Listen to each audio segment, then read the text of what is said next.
Eight wheel money truck restoration. Maniram के दो बच्चे थे, एक बेटी रीना और एक बेटा रमेश। बेटी शादी के लायक हो चुकी थी, तो बेटा कोई भी काम नहीं कर रहा था। बेटी की शादी की चिंता हमेशा मनीराम को लगी रहती थी। मनीराम के पास एक पुराना एट व्हील ट्रक था, जिसे चलाकर ही वो पैसे कमाता था। एक बार सवेरे सवेरे मनीराम रमेश से कहता है, सुन रमेश, आज मेरी तबीयत ठीक नहीं लग रही है, इसलिए आज ट्रक लेकर तू ही काम पर जा। नहीं पिताजी, मुझे आपका ये पुराना खटारा एट व्हील ट्रक नहीं चलाना। एक दिन काम नहीं किया तो कुछ फर्क भी नहीं गिरता ना। हाँ बेटा, तुझे तो कोई फर्क नहीं गिरता क्योंकि तू कमाता ही नहीं। तुझ पर कोई जिम्मेदारी नहीं। इतना बड़ा होकर बाप का हाथ बटाने के बजाय यहाँ पर चोचले दिखा रहा है। चल जा चुपचाप काम पर। इस तरह मनीराम रमेश को बहुत डांटता है। तब रमेश एट व्हील ट्रक लेकर काम पर जाता है। खेतों से कुछ अनाज की बोरियां बाजार ले जाने का काम उसे मिलता है।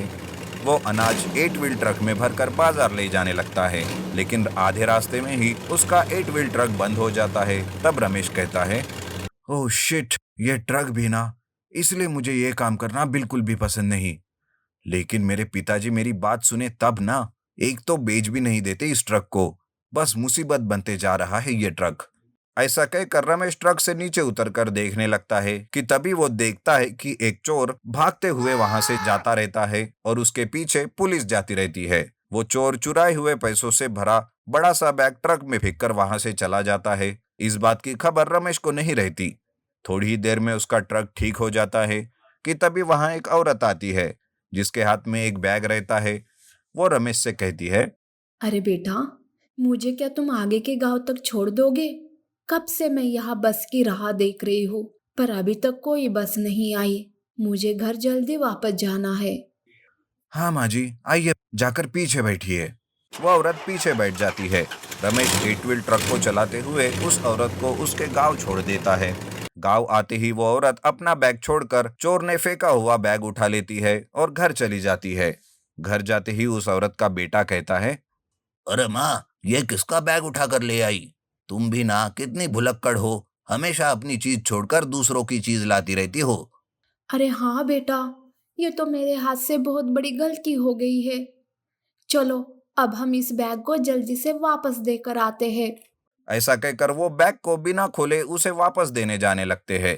उधर वो चोर अपने साथियों के साथ रमेश के ट्रक के सामने आता है और उसके ट्रक को रोकता है।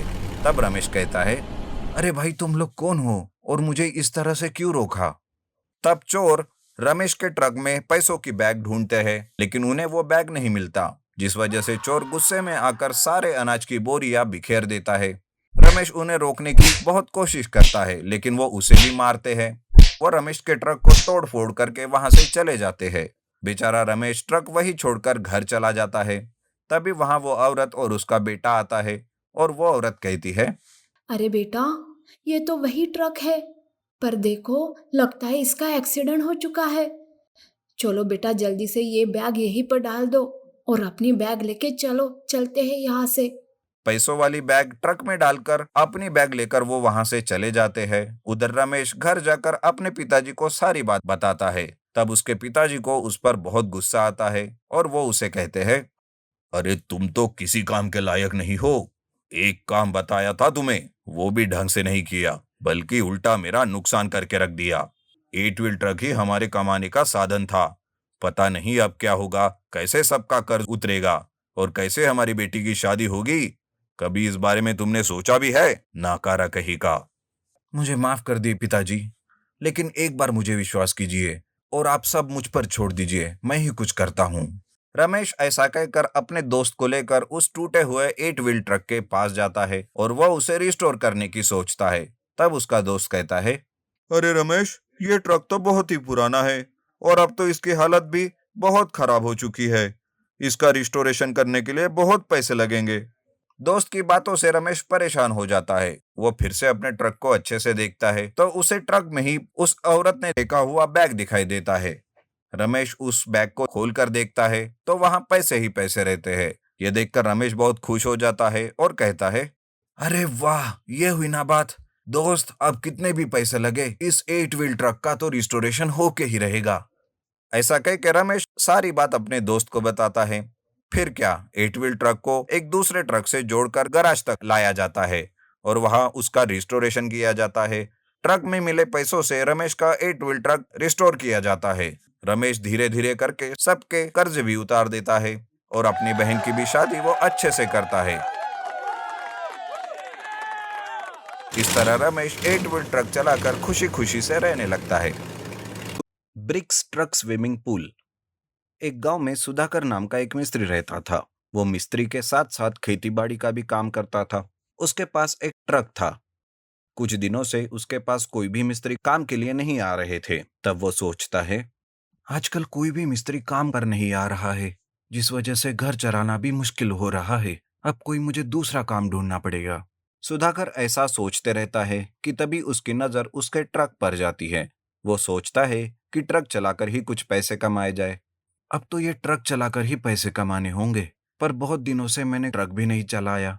चलो आज इसे चलाकर ही देखता हूँ। ऐसा सोचते हुए सुधाकर अपने ट्रक में बैठता है और ट्रक को स्टार्ट करके चलाने लगता है। पर सुधाकर को ट्रक अच्छे से चलाने नहीं आता। उसका ट्रक रास्ते से आड़े टेढ़े करके चल रहा था, जिस वजह से रास्ते पर चलने वाला हर कोई सुधाकर से डरा जा रहा था। तभी एक आदमी सुधाकर से कहता है, अरे सुधाकर, गांव के बाहर जाकर ट्रक चलाने की प्रैक्टिस कर। ऐसे गांव में चलाएगा तो सच में किसी ना किसी को तो तू मार ही डालेगा। अरे नहीं नहीं, उसकी चिंता मत करो तुम। मैं ठीक से चला रहा हूँ ट्रक। बस थोड़ा सा बैलेंस इधर उधर हो रहा है। ऐसा कहकर सुधाकर ट्रक लेकर आगे बढ़ता है कि तभी वो गांव के स्विमिंग पूल से टकरा जाता है और उस स्विमिंग पूल को तोड़ने के साथ साथ सुधाकर का ट्रक भी खराब हो जाता है। तभी स्विमिंग पूल का मालिक वहां आकर कहता है, अरे ये क्या कर दिया सुधाकर तुमने? मेरा पूरा स्विमिंग पूल तोड़ दिया। खुद तो कोई काम नहीं करता और मेरा काम अच्छे से चल रहा है तो उसे भी बिगाड़ दिया तुमने। अरे भैया, मुझे माफ कीजिए। मैं आपका स्विमिंग पूल ठीक कर दूंगा, पर आपसे ज्यादा नुकसान तो मेरा हुआ है। अब इसे कैसे ठीक करूं मैं? सुधाकर अपने टूटे हुए ट्रक को लेकर घर चला जाता है। उसे मिस्त्री का काम आता था, इसलिए वो स्विमिंग पूल को ठीक करवा देता है।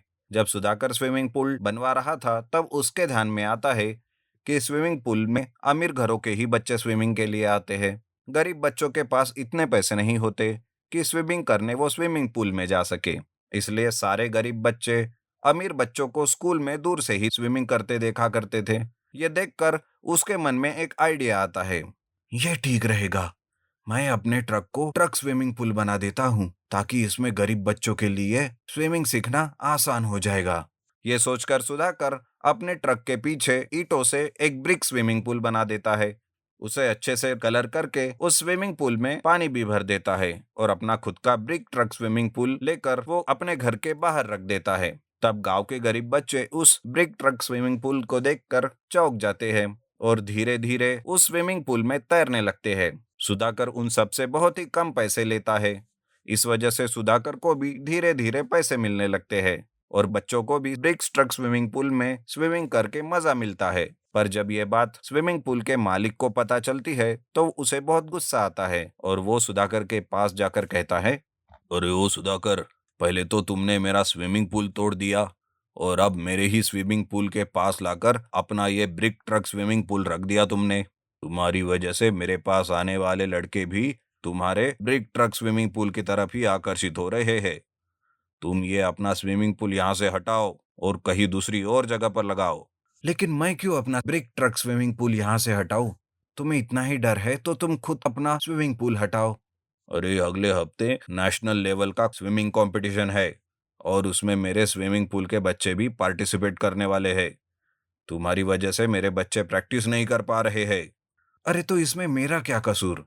अपने बच्चों को अच्छे से स्विमिंग सिखाओ। मैं भी मेरे बच्चों को कंपटीशन में पार्टिसिपेट करवा रहा हूँ। देखते हैं कि आखिर किसके बच्चे जीतते हैं। इस तरह से सुधाकर गांव के गरीब बच्चों को अपने ब्रिक्स ट्रक स्विमिंग पूल में स्विमिंग कराना सिखाता है। उसी के साथ साथ उन्हें अच्छी प्रैक्टिस भी करवाता है ताकि वो कंपटीशन जीत सके।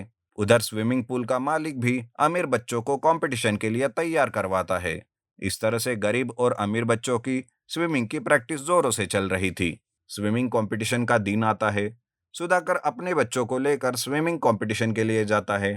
थोड़ी ही देर में कंपटीशन चालू हो जाती है और देखते ही देखते सुधाकर के गरीब बच्चे ही वो स्विमिंग कंपटीशन जीत जाते हैं और सारे अमीर बच्चे हार जाते हैं। तब सुधाकर कहता है, बहुत ही बढ़िया बच्चों, आज तुमने दिखा दिया कि मेहनत करने वालों की हमेशा जीत होती है। फिर उस दिन के बाद से सुधाकर अपना ब्रिक्स ट्रक स्विमिंग पूल गांव-गांव ले जाकर आसपास के गांव वाले गरीब बच्चों को भी स्विमिंग सिखाने लगता है और धीरे-धीरे उसका ब्रिक्स ट्रक स्विमिंग पूल हर तरफ मशहूर हो जाता है।